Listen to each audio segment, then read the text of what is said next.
E aí, tudo bem, né? Olha eu aqui, professor Fabiano Pereira, para mais uma aula do nosso curso Direito Administrativo Exemplificado. Só para recordar, hein, se você ainda não se inscreveu no nosso canal, clica aí, se inscreva no canal, porque isso é muito importante para mim. Quanto mais pessoas inscritas aqui no canal, mais conteúdo de qualidade para você, praticamente todos os dias. E depois que você se inscrever, ativa o sininho, porque também isso é muito importante, porque aí sempre que eu postar um novo vídeo aqui no YouTube, o próprio YouTube vai te notificar automaticamente sobre esse novo vídeo.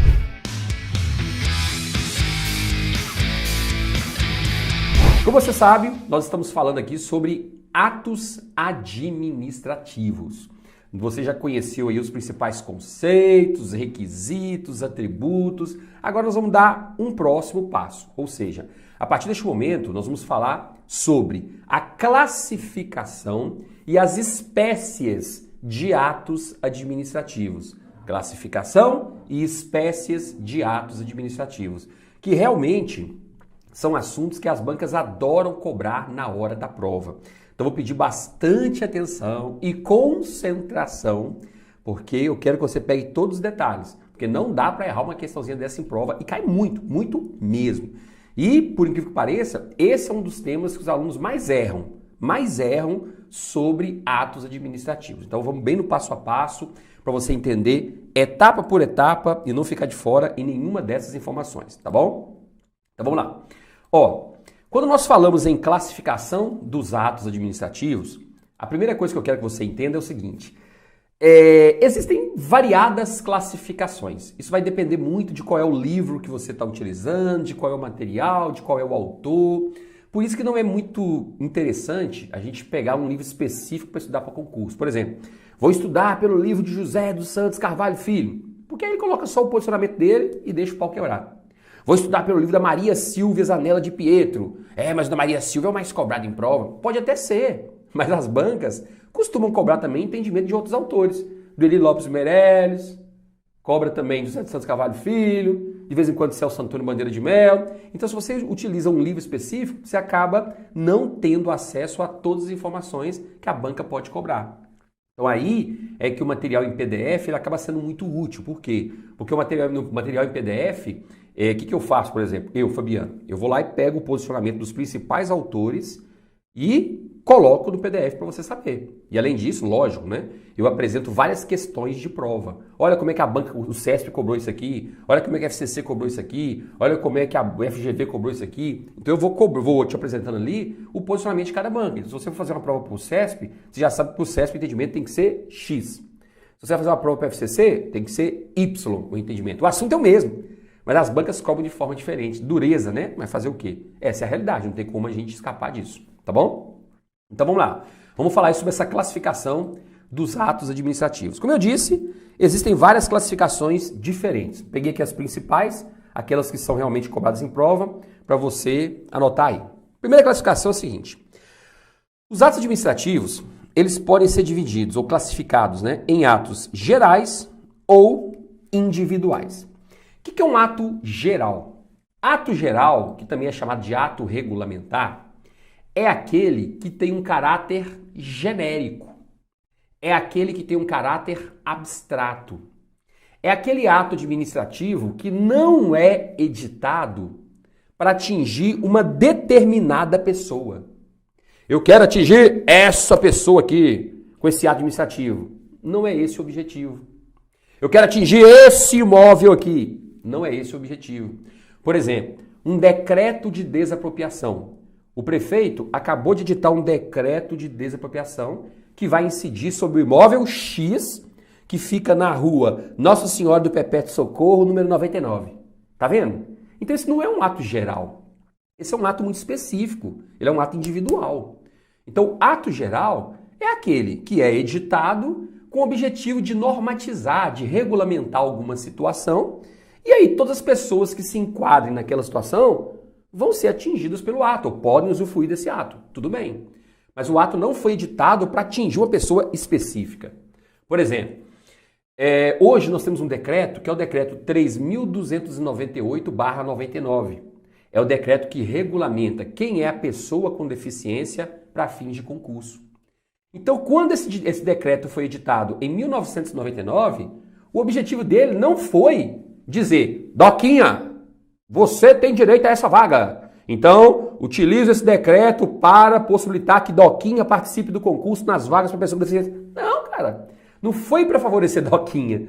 Foi para favorecer qualquer pessoa que tem uma deficiência e se enquadre no que está escrito lá. Consegue entender a diferença? Então não foi específico para Doquinha. Então isso é um ato geral, é um ato regulamentar. É exemplo de um decreto regulamentar que é o que vocês mais vão encontrar em prova. Por outro lado, nós temos os atos individuais. Aí é diferente. Ato individual já é o contrário do ato geral. Porque o individual quer alcançar aquela pessoa específica. Por exemplo, decreto de nomeação do candidato Doquinha para o cargo X. Pronto. Decreto é um ato administrativo? É. Nomeando exatamente quem? Doquinha. Então pronto. Esse é um ato individual, porque eu sei exatamente quem é que o ato vai atingir. Doquinha. O nome dele até aparece no ato. No decreto regulamentar não aparece o nome de ninguém, porque pode ser uma quantidade indeterminada de pessoas. Ô professor, e se um ato administrativo atingir, por exemplo, 47 pessoas ao mesmo tempo? Se for possível saber quais serão as pessoas atingidas, aí o ato não é geral. Apesar de serem 47 pessoas, 120 pessoas, 90 pessoas, não interessa. Não é um ato geral. Porque eu sei exatamente quais serão as pessoas atingidas. Então, nesse caso, o ato, apesar de atingir várias pessoas, ainda é individual. Por exemplo, um ato de nomeação, o prefeito pode nomear ao mesmo tempo, no único ato, 197 pessoas? Pode. Todos na lista de espera vão nomear os 197. Beleza, é possível. Então esse ato é um ato individual, tá bom? Cuidado com esses detalhes aí, viu, gente? Cai muito em prova. Segunda classificação. Atos internos e atos externos. Atos internos e atos externos. O que é um ato interno?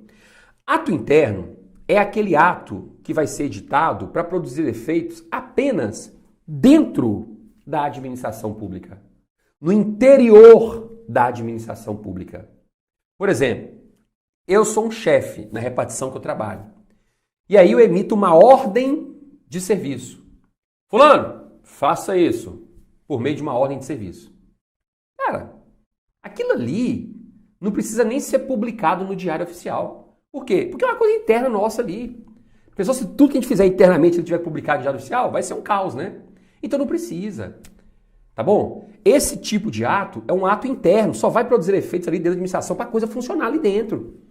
Porque tem uma hierarquia, tem um passo a passo para seguir. Então isso é um ato interno, nem precisa ser publicado no Diário Oficial. Porque quando a gente fala assim, oh, o ato foi publicado no Diário Oficial, o objetivo ao se publicar no Diário Oficial um ato é dar publicidade, é fazer com que todas as pessoas fiquem cientes daquilo. Como é um ato interno, só ali dentro da administração, não tem necessidade não. Para que as pessoas vão ficar sabendo disso? Uma coisa tão banal, tão corriqueira. Agora, e se for um decreto de nomeação de candidato aprovado em concurso? Aí é diferente. Aí já é um ato com efeitos externos. Por quê? Porque Doquinha, que vai ser nomeado, ele está lá fora da administração. Se esse ato não for publicado no Diário Oficial, como é que Doquinha vai ficar sabendo? Aí é diferente. Então, o ato externo é aquele que visa atingir pessoas que estão fora da administração. Então, se não for publicado no Diário Oficial, elas não têm como saber. Vou te fazer uma pergunta para ver se você entendeu o raciocínio. Um edital de concurso público, um edital de licitação, ambos são atos internos ou externos? Externos, né? Parabéns, é isso mesmo. Porque quando se publica um edital de licitação, você quer levar aquela informação à maior quantidade possível de pessoas. A mesma coisa com o edital do concurso. Por isso que eles são publicados no Diário Oficial. Então, essa é a diferença do ato interno e do ato externo. Temos ainda atos de império, de gestão e de expediente. O que é um ato de império? Ato de império é aquele exercido, ato de império é aquele exercido na supremacia do interesse público, ou melhor, faltou um pedacinho aqui, é aquele exercido pela administração pública com base na supremacia do interesse público perante o interesse privado. Então esse é um ato de império. É aquele ato em que a administração pública edita com base na supremacia do interesse público, com respaldo no chamado direito público. E quando você ouve direito público ou lê direito público, você sabe, né? A administração pública está aqui em cima e o particular aqui embaixo. A administração aqui em cima e o particular aqui embaixo. É isso que você tem que saber sobre o tal do direito público. Então, se você encontrar alguma questão envolvendo ato de império, você já sabe. Então ato de império é aquele que a administração pública está num patamar de superioridade, né? Ela edita o ato e o destinatário simplesmente tem que cumprir o ato e ponto final. Então isso é um ato de império. É isso mesmo, isso é um ato de império. Por exemplo, decreto de desapropriação. É um ato de império, cara. Pô, cara, vai desapropriar a casa de Dalquinha, ele gosta tanto dessa casa. Não tem outra, a gente tem que desapropriar essa para fazer um hospital, porque é a melhor região, a melhor casa que tem aqui no centro, espaçosa, dá pra gente fazer um hospital, tá vendo? Então isso é um ato de império. Quando o prefeito edita aquele decreto, ele está agindo na supremacia do interesse público perante o interesse privado. Ato de império. Um decreto de desapropriação, por exemplo. Fechou? Quando vai se aplicar uma multa a um particular, a administração não precisa chegar e falar assim, ô motorista, faça favor, você se importa de eu te aplicar uma multa já que você parou no local proibido? O cara que vai aplicar, te perguntar o quê? Vai chegar e descer a caneta e pronto. Isso é um ato de império. É a supremacia do interesse público. Você violou a supremacia, você violou as regras, então tá aqui, ó, multa. Pronto, tá bom? E aí, e o ato de gestão? Ato de gestão é um pouquinho diferente. O ato de gestão é aquele ato em que, para ser editado, tem que existir um acordo de vontades. De um lado, a vontade da administração, de outro, a vontade do particular. Então vai existir um acordo de vontade entre eles, tá bom? Vou te dar um exemplo. O que seria esse acordo de vontades?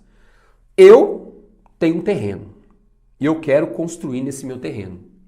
Eu posso simplesmente contratar um engenheiro, um pedreiro, um servente e começar a levantar a parede? Não. Apesar de o terreno ser meu, eu preciso ir lá na prefeitura primeiro e solicitar um alvará para construir. Mais precisamente, eu preciso solicitar uma licença para construir. Então o município vai dizer, tudo bem, você pode até construir, mas você tem que seguir essas regras aqui, ó. Sai dizendo quais são as regras. Tá vendo? Fazer o quê? Então vem, estabelecendo todas as regras. E aí? E aí que é assim que funciona. É assim que funciona. Então vamos ali estabelecer todas as regras. Tá bom? E eu digo isso pelo seguinte. Eu digo isso porque você tem que entender que se eu fui até a prefeitura solicitar uma licença para construir, a prefeitura não está impondo nada. Faça isso! Não, eu que estou pedindo. Ó, prefeitura, você concorda em eu construir aqui no meu imóvel? Concordo, desde que você siga essas regras aqui. Deixa eu ver se você está seguindo. Tá tudo certinho, então toma aqui a licença. Tá vendo? Existe meio que um acordo entre as partes ali. Então não é que a administração está se sobrepondo ao particular, não, é meio que um acordo. Então toda vez que você encontrar alguma referência a alvará, a licença, a autorização, essas três palavrinhas, alvará, licença e autorização, são espécies de atos de gestão, em que existe ali um acordo, né? Que existe uma negociação entre as partes, digamos assim, né? Negociação não é negociação no sentido de que eu abro mão disso, você daquilo. Não, não. É no sentido de que a vontade da administração não se impõe à vontade do particular. É o particular requerendo algo, a administração consentindo, e aí aquilo pode ser feito. É nesse sentido, tá bom?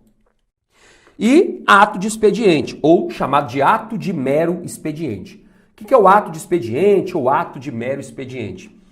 Ato de expediente é aquele ato corriqueiro que acontece dentro da administração. Por exemplo, é um despachozinho do servidor falando, conceda-se a certidão para o requerente. É um carimbo que é batido, pá, e um vistinho, autorizado. Isso é ato corriqueiro, gente, é ato interno, ato de mero expediente, é ato que não tem poder decisório nenhum, entendeu? Alguém já decidiu antes, e aí bate aquele carimbo ali, ou dá um despachozinho, conceda-se a requisição, conceda-se a certidão, conceda-se o aviso X, é só para dar andamento. Então isso é ato de mero expediente. Não tem caráter decisório, não tem força nenhuma esses atos. Aqueles atos corriqueiros de dentro da administração. Tá bom? Então, essas três categorias são muito cobradas em prova. Temos ainda os atos vinculados e discricionários. Eu acho que aqui é muito tranquilo para você, né? O que é um ato vinculado? Ato vinculado é aquele cujos requisitos estão previstos expressamente na lei. A lei já disse quais são todos os requisitos do ato. E você já sabe que nós já estudamos isso aqui, né? Então, quais são os requisitos do ato? Competência, forma, finalidade, motivo e objeto. Então, esses são os requisitos do ato.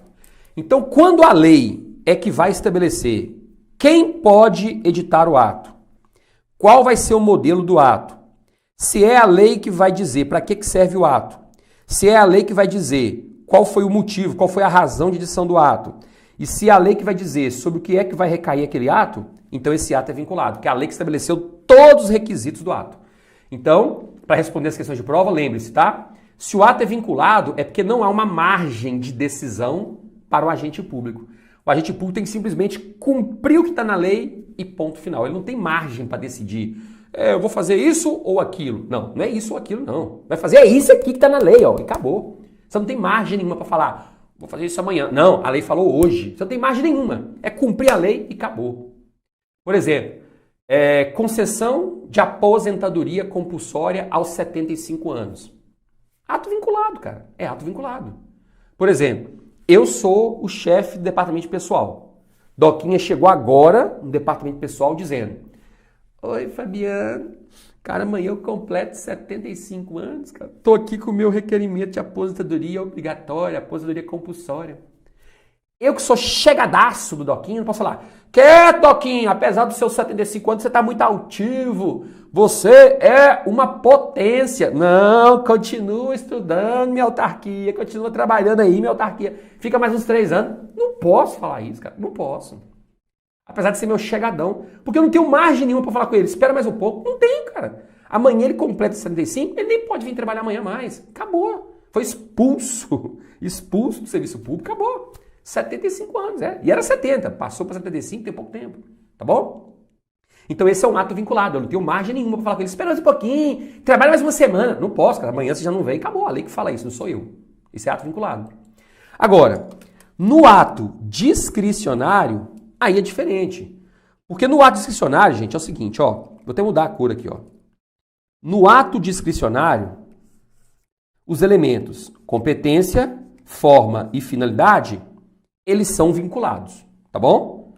Então, esses três primeiros elementos aqui, ó, eles sempre serão vinculados. Sempre. Seja o ato vinculado ou seja o ato discricionário. Sempre serão vinculados. Sempre é a lei que vai dizer quem pode editar o ato, qual é a forma desse ato e qual vai ser a finalidade do ato. Sempre é a lei que vai dizer. Seja o ato discricionário, seja o ato vinculado. Não interessa. Agora, no ato discricionário, o motivo e o objeto, eles podem ficar a cargo do administrador público. Essa é a diferença, tá bem? Então, somente esses dois últimos elementos é que ficam a cargo do gestor, a cargo do administrador público. Então, o ato discricionário é aquele em que o agente público ele tem uma margem para decidir. A lei fala para ele o seguinte, por exemplo, fiscal da vigilância sanitária. Quando você perceber que um estabelecimento comercial está vendendo produtos vencidos, você pode aplicar uma multa que vai de 10 mil a 500 mil reais. Quem que define o valor da multa? É o fiscal. Entre 10 mil e 500 mil, é ele que define. Percebe que ele tem uma margem para decidir? Entre 10 mil e 500 mil, ele é que decide o valor, de acordo com as circunstâncias do caso. Vamos supor que a lei dissesse assim: quando o fiscal da vigilância sanitária constatar que a empresa está comercializando produtos vencidos, vai ter que aplicar uma multa de 50 mil reais. Acabou. Vai ter que aplicar uma multa.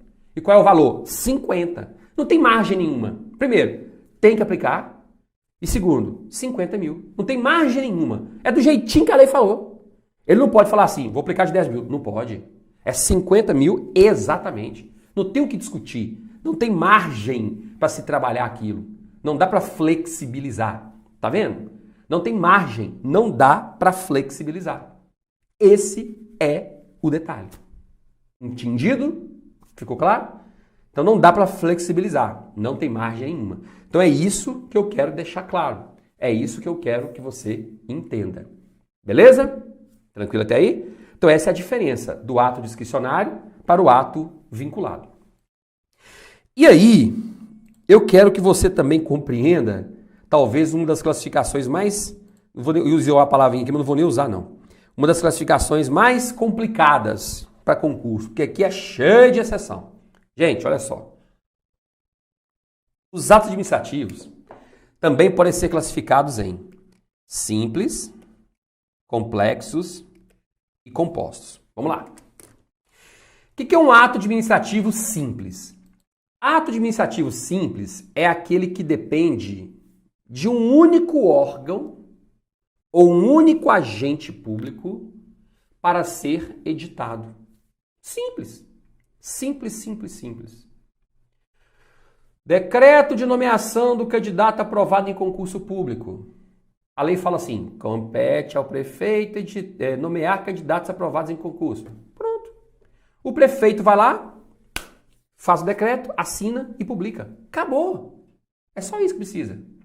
Ué, não precisa da assinatura do juiz, não? Que juiz? Você tá ficando doido? Ué, não precisa da assinatura obrigatória do secretário? Não, é só o prefeito. Então é um ato simples, só depende do prefeito. Só depende de um único órgão. Tá entendendo? Um único órgão. Não precisamos da participação de 2 órgãos, nem de 3 ao mesmo tempo. É um órgão só. Então esse é o ato simples. Agora, o mais complicado está aqui, na diferenciação entre o ato complexo e o ato composto. Por quê? Porque é o seguinte, ato complexo, vamos começar com o ato composto. Ato composto é aquele ato, como o próprio nome já diz, que é composto da participação de 2 ou mais órgãos. Então, ato composto é aquele que tem a participação de 2 ou mais órgãos. O primeiro órgão é responsável pelo pontapé inicial daquele ato e um segundo órgão, ou um terceiro, seja qual for, vai homologar, vai aprovar aquele órgão. Então, isso é um órgão composto. Tá vendo? Isso é um órgão composto. Isso é um ato composto. Então, vou te dar um exemplo aqui interessante. Nomeação do Procurador-Geral da República. Lembra? Como é que é feita a nomeação do Procurador-Geral da República, que é o chefão do Ministério Público da União? Simplesmente é feita uma lista tríplice de 3 membros do Ministério Público Federal, lá dentro do Ministério Público da União. Essa lista com 3 nomes é encaminhada para o presidente da República. O presidente escolhe um nome naquela lista tríplice. Essa é a regra, tá, gente? Tradição. Tem alguns presidentes aí que rompem essa tradição, mas é a tradição. Aí o presidente pega um nome dentro daquela lista ali, ele escolhe qual nome que ele quer, e aí ele vai indicar para o cargo de Procurador-Geral da República. Só que essa indicação, que é o pontapé inicial do ato, tem que passar pela aprovação do Senado Federal. Aí o Senado vai aprovar ou não aquele nome indicado pelo presidente. Se o Senado aprovar, se o Senado homologar o nome, aí é que aquele nome vai ser nomeado para o cargo de Procurador-Geral da República. Vai exercer o mandato. Tá certo? Tranquilo aí? Então esse ato é composto de 2 fases diferentes. Primeira fase, o presidente indica. Segunda fase, o Senado aprova a indicação. Composto de 2 fases diferentes. Tranquilo aí? Ótimo. Agora, o que é um ato complexo? Ato complexo é aquele que, para ser editado, depende da participação de 2 órgãos distintos. E essa participação vai acontecer quase que de forma simultânea. Tá bom? dois órgãos distintos, e isso vai acontecer de forma quase que simultânea. Quando a gente fala em ato complexo, a gente lembra de sexo. São dois órgãos diferentes, não é isso? O feminino e o masculino. Pelo menos essa é a regra geral, né? Mas a gente já tem exceções. Aqui também tem exceções. Então, aqueles órgãos distintos vão se fundir para formar um único ato, tá bom? Dois órgãos distintos se unindo aqui para formar um único ato. Complexo, eu lembro do sexo. Dois órgãos diferentes. Entendido? Agora veja só. Aqui começa o problema. Porque eu vou te dar um exemplo de ato complexo, tá? Olha que dureza. Vou te dar um exemplo do ato complexo. Imagine comigo, nomeação do Procurador-Geral da República. Vou falar de novo sobre isso. O presidente faz a indicação de um membro do Ministério Público Federal para ocupar o cargo de Procurador-Geral da República. E o Senado tem que aprovar aquele nome. Então, o presidente da República é o Executivo, Senado é o Legislativo. Então, tem que existir uma concordância entre esses dois órgãos diferentes para que aquele ato, chamado nomeação do Procurador-Geral da República, aconteça. Mas você deu o mesmo exemplo para duas situações diferentes? Foi isso que eu fiz. O correto seria que nós falássemos o seguinte, ó. Vou te dar um exemplo aqui de ato complexo. Fechou? Por exemplo, uma instrução normativa editada de forma simultânea pela Procuradoria-Geral da Fazenda Nacional, que é um órgão X, e Receita Federal do Brasil, que é o órgão Y. Então esses dois órgãos se uniram, Receita Federal e Procuradoria-Geral da Fazenda Nacional, sentaram numa mesa e editaram um ato complexo chamado Instrução Normativa Conjunta. Essa instrução normativa serve para criar regras sobre a cobrança dos créditos tributários lá no Poder Judiciário. Como é que vai ser feita essa cobrança dos devedores lá no Judiciário? Então, esses dois órgãos se uniram para regulamentar essa situação. Tá vendo? Então, nesse caso, o ato é complexo porque dois órgãos diferentes sentaram na mesa ao mesmo tempo para editar um único ato, fazer um único ato. Pronto. Que é a Instrução Normativa Conjunta. Assinaram ao mesmo tempo ali, ó. Aí, tudo prontinho, deixa eu ver. Aí vai ser o seguinte, ô secretário-geral da Receita, lê aí se você concorda. Concordo, li tudo aqui, tudo certinho, assinei. Você agora, Procurador-Geral da Fazenda Nacional, concorda? Deixa eu ver. Concordo, assinou. Pronto. Os dois órgãos assinaram ali ao mesmo tempo, formando um único ato. A Instrução Normativa Conjunta. Então ali eu tenho um ato complexo. Tá bom? Agora, o problema é que se a gente for analisar mesmo, né, a situação da nomeação do Procurador-Geral da República, cara, dependendo da análise que a gente faz, a gente pode entender que esse ato é complexo ou então ele é composto. Depende da análise. Concorda comigo? Realmente dá essa dupla interpretação. Pode ser tanto complexo quanto composto. Pode ser. Já quero fazer um parênteses aqui, viu? Exemplo que despenca em prova. Aposentadoria de servidor público é um ato complexo, viu? Por mais que possa parecer também um ato composto, ele é complexo. Porque o STF já decidiu que é complexo.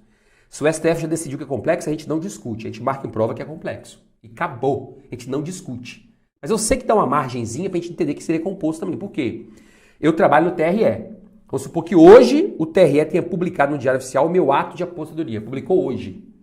Eu já posso me considerar definitivamente aposentado? Não. Apesar de meu ato de aposentadoria ter sido publicado hoje no Diário Oficial, ele ainda precisa ser homologado pelo TCU. Quando é que o TCU vai fazer isso? Não sei. O TCU tem até 5 anos lá para fazer isso. Não sei quando é que ele vai fazer. Só depois que o TCU homologa aquele meu ato de aposentadoria é que eu posso me considerar aposentado. Então talvez vá demorar um pouquinho. Entendeu o raciocínio? Então por isso é que é um pouquinho mais complicada essa situação. Tá bom? Então, gente, para fins de concurso, é o seguinte, ó. Para a professora Maria Silvia Zanella de Pietro, a nomeação do Procurador-Geral da República, ou a nomeação de ministro do STF, ou a nomeação de alguém pelo presidente que tem que ser aprovado pelo Senado, essa nomeação, esse tipo de ato, é um ato composto. Para Maria Silva é um ato composto. Agora, esses exemplos que eu acabei de citar para José dos Santos Carvalho Filho é um ato complexo. Então vai depender o que é que a banca vai cobrar na hora da prova. Porque às vezes a banca está cobrando o entendimento de José dos Santos Carvalho Filho, às vezes a banca está cobrando o entendimento de quem? De Maria Silvia Zanella de Pietro. Eu não sei qual vai ser o entendimento dela. Fechou? Então veja, aproveita e até anota aqui. Peraí, deixa eu colocar aqui para você aqui, ó. Ó, o CESP adota esse entendimento aqui, ó. Para o CESP, nomeação de Procurador-Geral da República, nomeação de ministro do STF, nomeação de alguém que dependa de aprovação do Senado, é ato complexo. Então, para o CESP, é ato complexo. E ponto final. Tá bom? Agora, para a FCC é ato composto. Então, para a FCC é ato composto. Beleza? Então, o mesmo exemplo tem abordagens diferentes dependendo da banca. Cuidado com essa pegadinha. Ok? Inclusive, aqui no PDF, eu deixei para você, tá? Tá aqui no PDF. Então, eu deixei para você aqui no PDF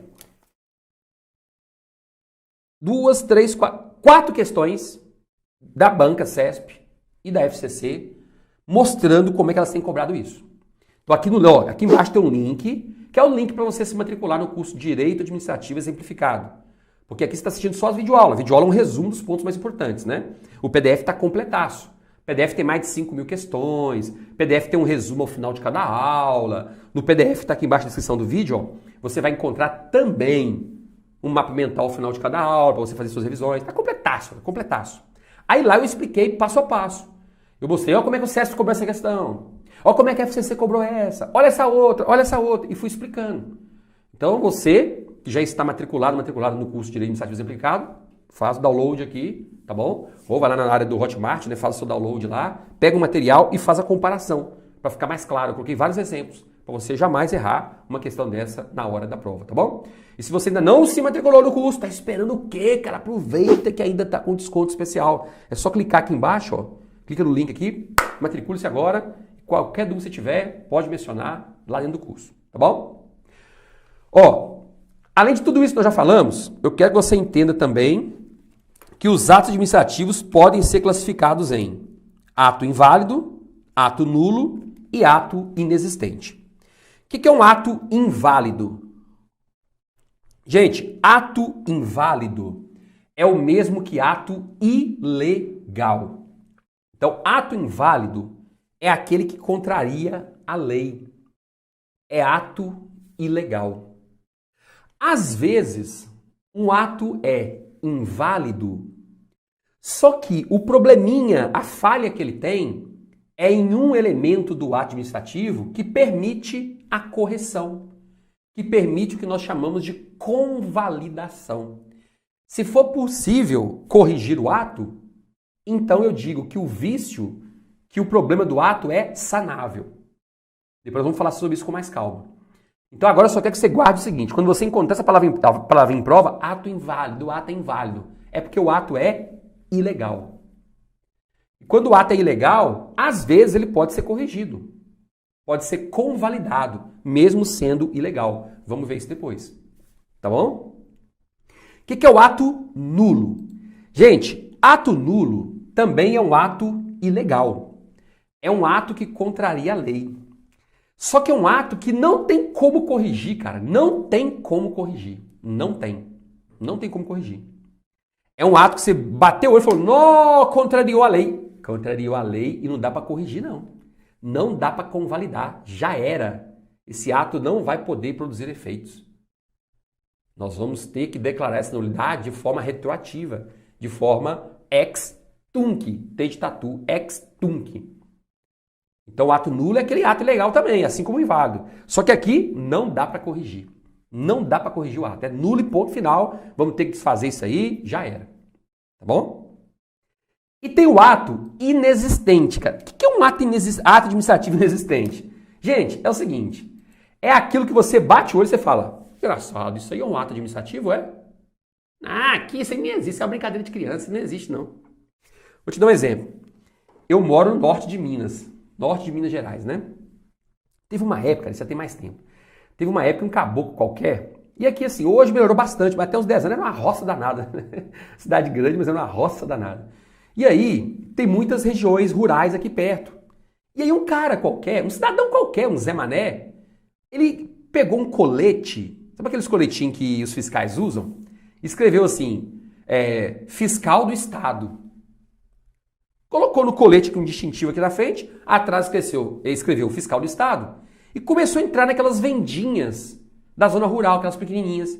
Ô, senhor, tá bom? Eu sou fiscal do Estado, eu vim aqui dar uma fiscalizada aqui na loja do senhor, viu? Ai, mas fiscalizar de quê? Não, ver se tá tudo certinho aqui, porque você sabe que se tiver tudo errado a gente tem que multar, né? Aí chega, não, o senhor pode olhar.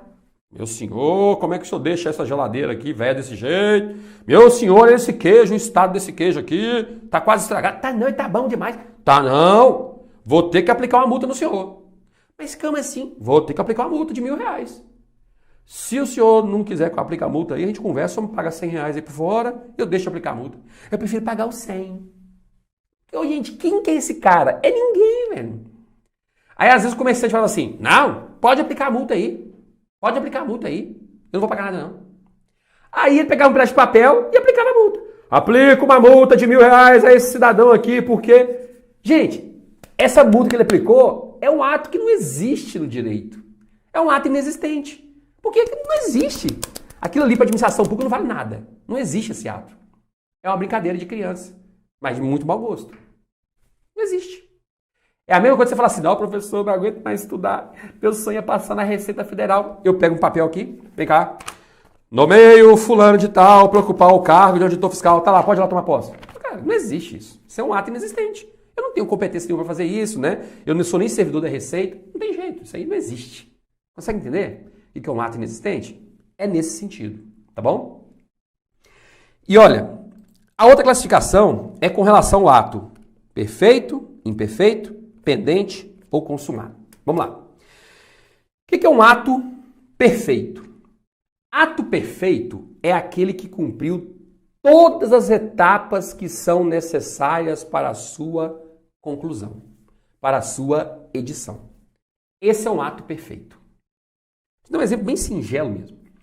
Suponhamos que para editar um ato administrativo é necessário que esse ato tenha autorização do chefe A, o carimbo do setor B, o carimbo do setor C e a publicação no Diário Oficial. São as 4 etapas. Pá, pá, pá, pá. Se esse ato cumpriu todas as etapas, eu posso dizer que esse ato é um ato perfeito. Por que perfeito? Porque cumpriu todas as etapas para que ele seja editado. Está tudo certinho. Então esse é um ato perfeito. Tudo certinho, cumpriu todas as etapas. Ato perfeito. Tá bom? Então esse é um ato perfeito. Cumpriu todas as etapas. O que é um ato imperfeito? Ato imperfeito é aquele que não cumpriu todas as etapas necessárias para a sua conclusão. Eu não falei 4 etapas? Pode ser que o carimbo do segundo órgão não tem. Esquecemos do carimbo do segundo órgão. Então esse ato é imperfeito. Esse ato aí é imperfeito. Então falou em perfeição ou imperfeição, é a única coisa que você precisa saber para responder as questões de prova. É desse jeitinho mesmo.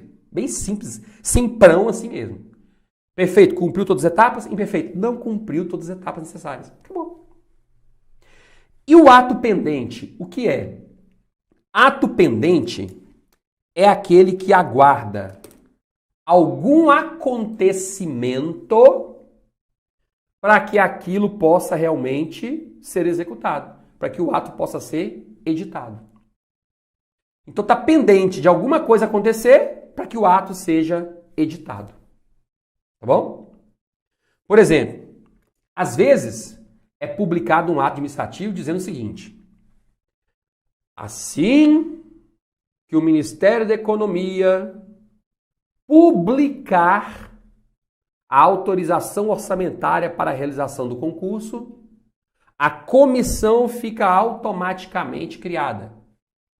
Então veja, já existe um ato preparado, prontinho ali.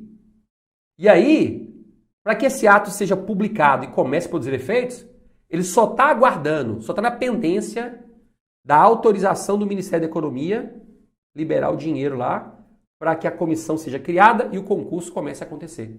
Então qual é a pendência que tem? É a liberação do dinheiro lá pelo Ministério da Economia.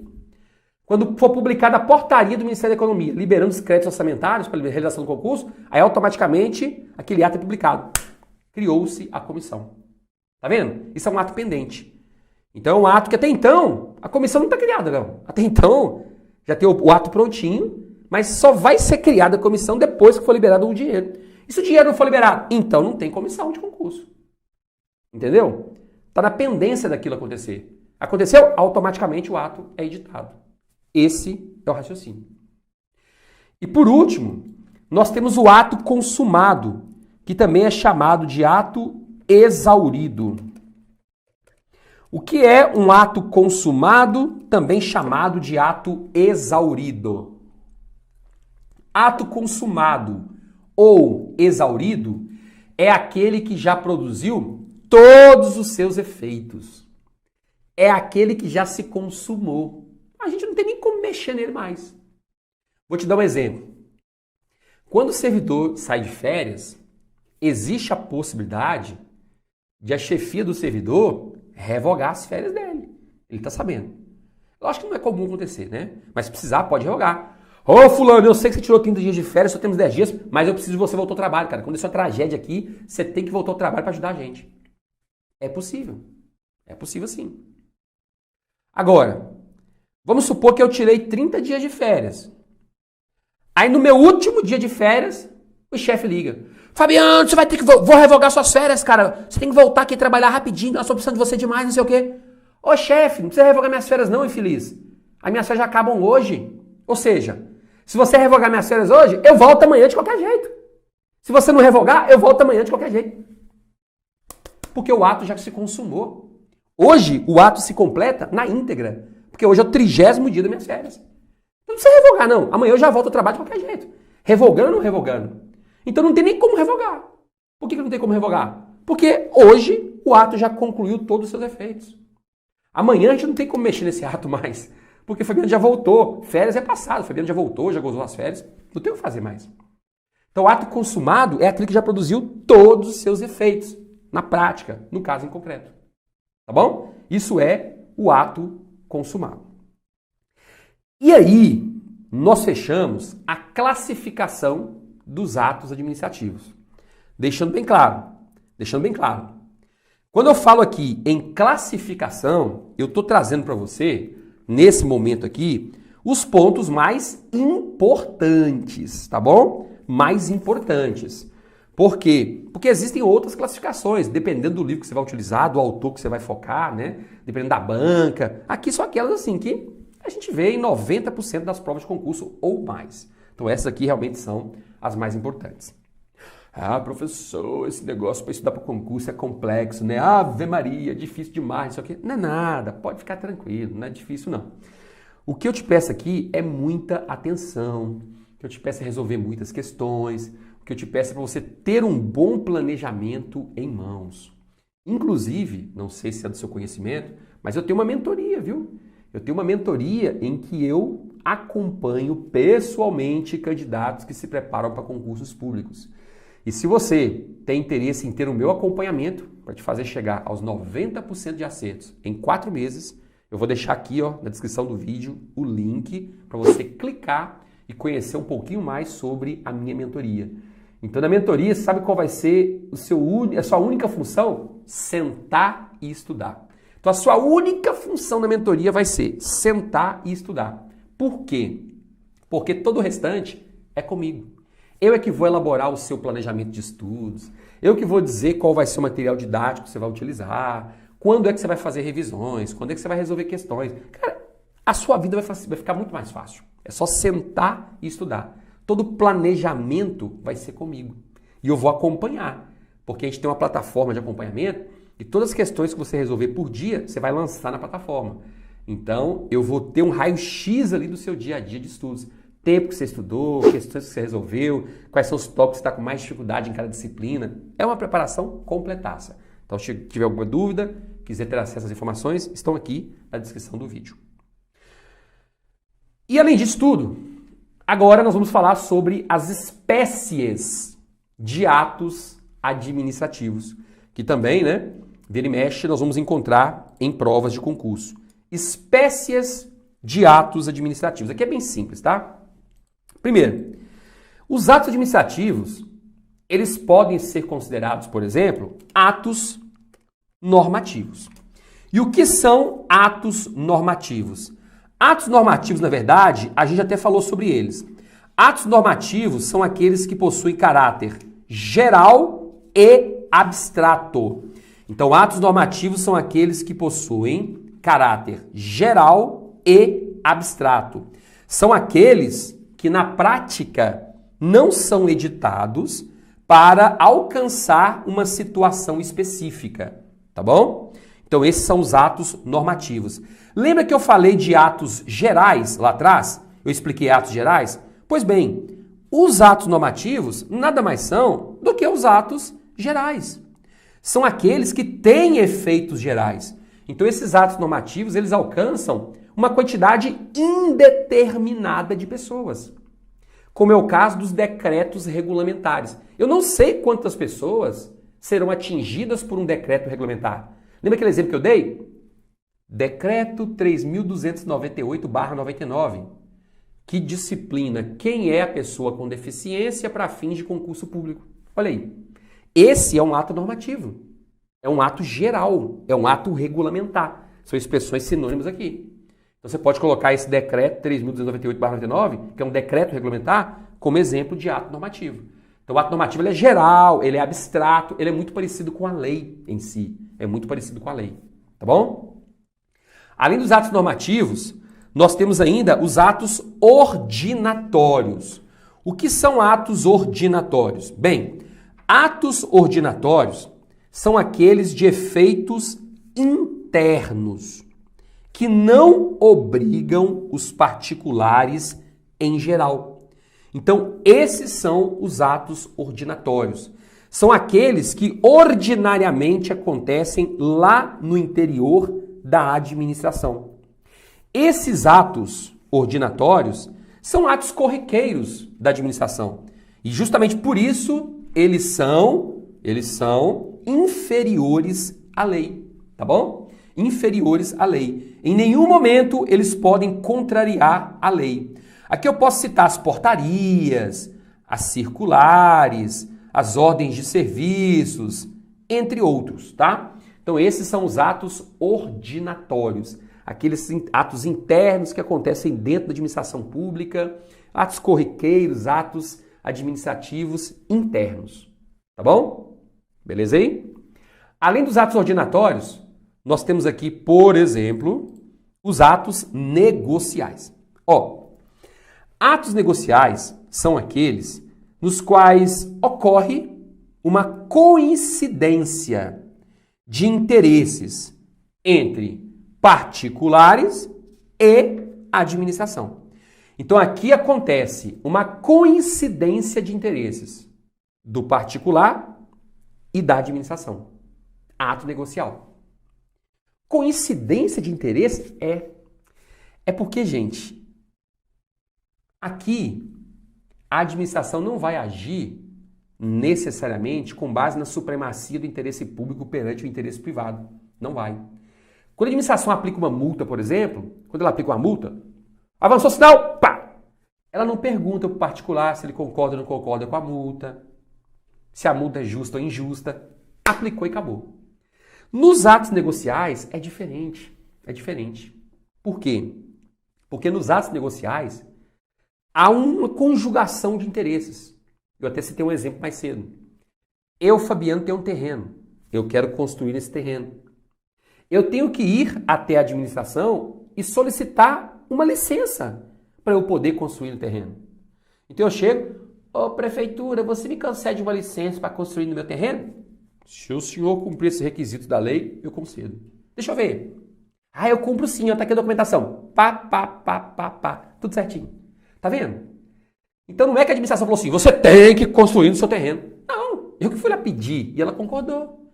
Então é uma conjugação de interesses. E ó, para responder as questões de prova, pode anotar aí, viu? Quando eu falo em atos negociais, o exemplo maior é o tal do alvará, tá? Então o alvará, ele tem duas espécies. O alvará pode ser uma licença, que é ato vinculado, ou pode ser uma autorização, que é ato discricionário. Então, a licença, que é um ato vinculado, ou uma autorização, que é um ato discricionário. Então, tanto a licença quanto a autorização são exemplos de atos negociais. E tanto a licença quanto a autorização são exemplos de alvará. Então, o alvará tem duas grandes espécies, a licença e a autorização. Tá bom? Gente, grave isso aqui, ó. Cai demais, viu? Isso aqui, vixe, mas cai em prova, mas não é pouco, não. Cai é muito. Anota aí. Fechou? Temos ainda os chamados atos enunciativos. Ó, atos enunciativos são aqueles que atestam ou certificam uma situação pré-existente, sem, contudo, existir qualquer tipo de manifestação de vontade da administração. Tá bom? Então não há qualquer tipo de manifestação de vontade. A administração não fala assim, não diz assim, faça isso, não faça isso. Não. Cara, ato enunciativo, o que a administração faz? Ela consulta no banco de dados as informações que estão ali, pega aquela informação, coloca no papel e entrega para o particular. Isso é um ato enunciativo. Por exemplo, eu, Fabiano, trabalho na Justiça Eleitoral, tá? Então, às vezes, alguém vai lá na Justiça Eleitoral e fala assim, oi, eu passei no concurso, eu vim aqui solicitar uma certidão de quitação eleitoral. É porque lá fala que tem que provar que está em dia com as obrigações eleitorais, né? É isso mesmo, me dá aqui. Eu pego a documentação da pessoa, entro no sistema e do jeitinho que tá lá, eu imprimo a certidão para ele. Tá aqui a certidão. Uai, meu Deus do céu, não tô em dia, não. Eu não posso mexer em nada se tá em dia ou não tá. Eu simplesmente imprimo o que tá ali e entrego para ele. Fih, é o que tá aqui. Mas por que eu não tô em dia? É porque você não votou na última eleição e não pagou a multa. Não, eu vou pagar agora. Tudo bem, ele pode ir lá pagar. Quando ele pagar, eu altero aquilo no sistema, agora ele já pagou. Agora ele já está em dia. Aí eu dou um enter. Pá, tudo certinho. Aí depois disso, eu imprimo uma nova certidão. Tá entendendo? Mas porque a situação dele mudou. Agora ele está em dia, porque ele pagou a multa. Então eu simplesmente imprimo a situação que está no sistema. Isso é um ato enunciativo. Toda vez que você encontrar em prova uma referência à certidão, a declarações, a pareceres, todos esses são atos enunciativos. Tá bom? Atos enunciativos. E, por último, temos aqui os atos punitivos. Aqui eu nem preciso aprofundar muito, né? Ato punitivo tem a ver com punição. E aqui, os atos punitivos podem incidir sobre particulares ou sobre servidores públicos, aqueles que têm um vínculo com a administração. Então, quando um particular, dirigindo seu veículo, avança o sinal vermelho e a administração lhe aplica uma multa, isso é um ato punitivo. Concorda comigo?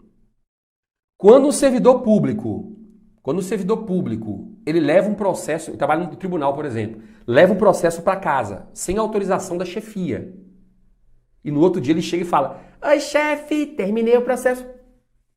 Você levou esse processo para casa com autorização de quem? De ninguém não, peguei só para adiantar o serviço mesmo. Vem cá, meu amigo, a lei fala que você só pode levar processo para casa com a minha autorização. Eu não autorizei. Portanto, eu vou te aplicar uma punição. Pá! Uma advertência. Fazer o quê? Tá na lei. Tá vendo? Então esse é um ato punitivo, uma advertência. Entendido? Então essas são as grandes espécies de atos administrativos. São as informações que você precisa saber para responder as questões de prova. Lembrando que no PDF que você tem aí em mãos, eu detalhei, apresentei muito mais exemplos, algumas questões de prova, para ficar claro, para você não errar uma questãozinha sequer lá na frente. Tá bom? Então, bons estudos, sucesso para você e a gente se vê em breve. Até mais!